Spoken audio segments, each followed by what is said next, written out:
Sabe, a história do cinema é muito mais do que só tecnologia. É, na verdade, a história de como a gente aprendeu a sonhar junto, em grupo. Pensa só, como é que uma simples curiosidade virou essa força gigantesca que molda culturas, que define gerações inteiras? A resposta, bom, por incrível que pareça, ela começa com um monte de gente em pânico por causa de um trem. Vamos tentar imaginar a cena. Estamos em Paris, dia 28 de dezembro de 1895, lá no Grand Café. É uma sala escura, tem umas 35 pessoas ali, e elas estão prestes a ver algo que parecia impossível. Imagens se mexendo numa parede. De repente, um trem. Um trem vem vindo com tudo na direção delas. O pânico foi real. Teve grito, teve correria. As pessoas não estavam só vendo uma imagem, elas estavam vivendo uma realidade completamente nova. Olha, esse momento, essa primeira exibição comercial dos Irmãos Lumière foi uma verdadeira revolução. Mas claro, essa mágica toda não apareceu do nada, né? Por trás daquela tela, o que estava rolando era uma corrida tecnológica intensa, uma verdadeira batalha de ideias sobre o que, afinal de contas, essas imagens em movimento deveriam ser. E aqui é que está o ponto principal. Lá nos Estados Unidos, o Thomas Edison tinha o cinetoscópio. Pensa numa máquina para uma pessoa só ver o filme, quase como um celular gigante do tamanho de um armário. Já em Paris, os irmãos Lumière tinham o cinematógrafo, que projetava as imagens para todo mundo ver junto. E essa diferença mudou tudo. O Edison oferecia uma experiência solitária. Já os Lumière criaram um evento, uma coisa comunitária, um sonho para ser sonhado em grupo.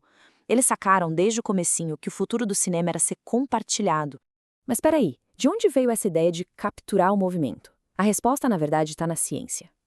Existia uma técnica chamada cronofotografia. Era uma ferramenta usada, por exemplo, para estudar o galope de um cavalo, sabe? E ela provou que dava para fatiar o movimento em várias fotos separadas. O que o cinema fez foi dar o próximo passo.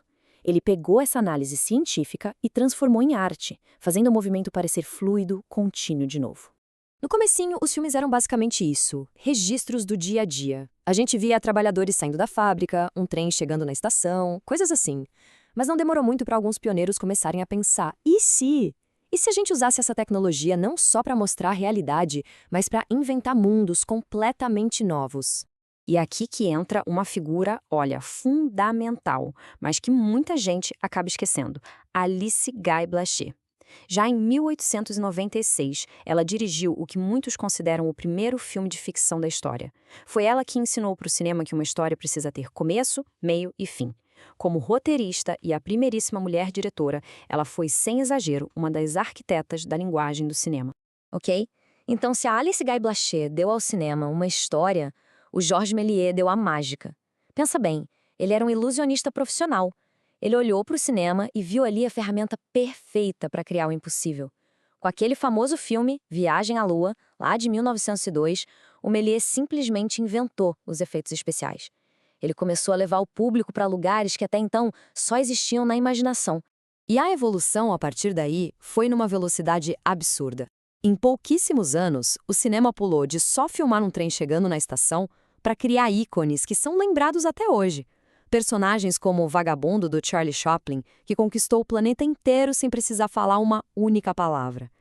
Isso provou que a sétima arte tinha encontrado sua própria voz, mesmo quando ainda estava tudo em silêncio. É interessante pensar que, no começo de tudo, o centro do cinema mundial era a Europa, principalmente a França e a Itália. Mas aí veio uma guerra mundial, uma briga gigante por patentes e tudo mudou. O epicentro do cinema acabou se deslocando para um lugar que ninguém esperava. A pergunta é realmente fascinante, não é? Como é que um lugarzinho pacato na Califórnia, chamado Hollywood, que ninguém conhecia, de repente vira sinônimo da indústria do cinema no mundo todo? Bom, a resposta tem a ver com guerra, muito sol e uma fuga bem estratégica. Então a ascensão de Hollywood foi basicamente por causa de duas coisas. Primeiro, a Primeira Guerra Mundial simplesmente arrasou a indústria de cinema na Europa. Ao mesmo tempo, lá na costa leste dos Estados Unidos, tinha um monte de produtor independente fugindo das garras do Thomas Edison e das patentes dele. Qual foi a solução? Ir para o oeste, para a Califórnia. Lá eles encontraram sol o ano inteiro e, o mais importante, uma distância bem segura dos advogados do Edison. E com todo esse crescimento, o cinema também descobriu que tinha um poder de influência imenso. Durante a guerra, virou uma ferramenta de propaganda.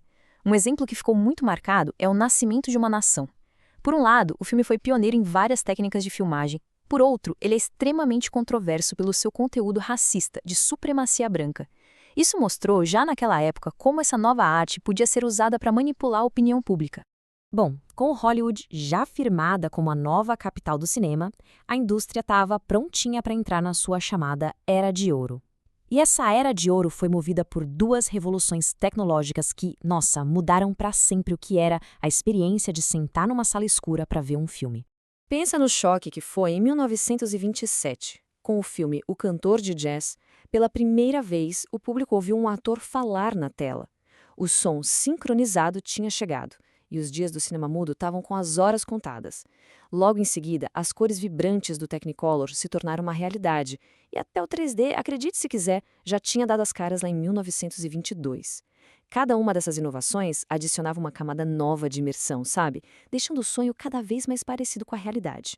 E com tanta gente fazendo filme bom, a competição aumentando, a própria indústria decidiu que era a hora de se premiar, de se celebrar. Foi aí que, em 1929, nasceu um prêmio para homenagear as melhores produções americanas do ano. Hoje, a gente conhece ele como Oscar. Esse foi o sinal definitivo, sabe? O cinema não era mais só uma novidade. Era uma indústria pra lá de poderosa e com muito prestígio. Depois de passar pelas guerras e por todas essas revoluções tecnológicas, o cinema finalmente se tornou uma força global. Só que diferentes partes do mundo começaram a desenvolver seus próprios estilos, suas próprias reputações, e isso acabou criando um diálogo cultural fascinante entre eles. E foi aí que começou a se formar uma imagem que, vamos combinar, dura um pouco até hoje. Aquela ideia de que o cinema americano é mais focado no entretenimento de massa, nos blockbusters, sabe? E que o cinema europeu, com clássicos como Metrópolis, seria mais arte. Claro que isso é um baita de um estereótipo, mas ajuda a entender como culturas diferentes usaram a mesmíssima linguagem para contar histórias de jeitos bem distintos. Essa produção em massa de Hollywood também acabou criando uns fenômenos curiosos, como o tal do filme B.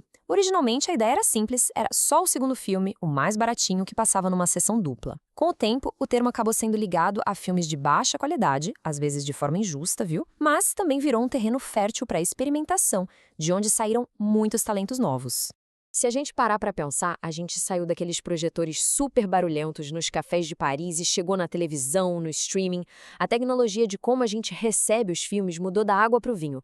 Mas a essência, o coração do cinema continua a mesma: contar histórias com luz e sombra. O poder que uma imagem em movimento tem de conectar, de emocionar, de fazer a gente sonhar. Isso se provou uma linguagem universal de verdade. E é isso, a jornada continua. Aquele mesmo trem que um dia deixou uma plateia em páreo de cabelo em pé, hoje vive na palma da nossa mão, no aparelho que a gente está usando agora. As telas mudam, as plataformas evoluem, mas a grande pergunta continua no ar: qual vai ser a próxima história que o cinema vai nos contar?